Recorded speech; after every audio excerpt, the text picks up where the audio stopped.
Бид нэр илрүүлэг үзлийг жил болгоо хийдэг. Илрүүлэг үзлэгэнд бол ерөөхдөө эмэгтэйчүүд хөвчлэн хамрагдаад байдаг.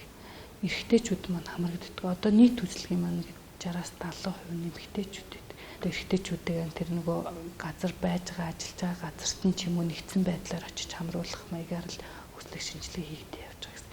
Энэ нь бол хэдхэн халдвар цусаар дамжих халдварыг хувь хүн болгон өөрөө цусаар шинжилгээ хийгээд одоо өөрийгөө эрүүл байна уу гэдгийг үзэхэд бол нэг цаг хугацаа ороод ах юм бол аль нь 15-20 минутанд хийгдэх шинжилгээгээр л хийж байгаа.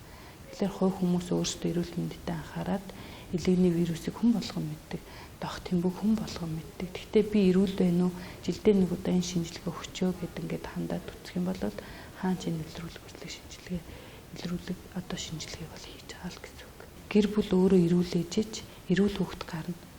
Нөхөр өвчтэй бол эхнэр өвдөн, эхнэр одоо жирэмсэн бол хүүхэд өвдөн. Тэгэхээр гэр бүлийн одоо хүчин болдог.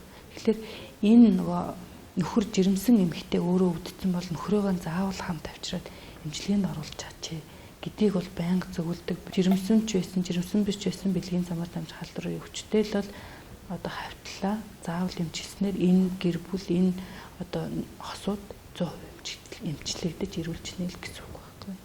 Энэ тал дээр хүмүүс өөрсдөө өнгөд хавтлаа авчираад хамт эмчилжүүл одоо дараагийн өвчлөлийг тархаахгүй л гэсэн үг. Гэхдээ энэ эмчилэгдээг хавтал маань дараа нь хэдэн хүнд өвчлөө дараа жилийн өвчлөл болоод ингээ яваад байх магадaltaй.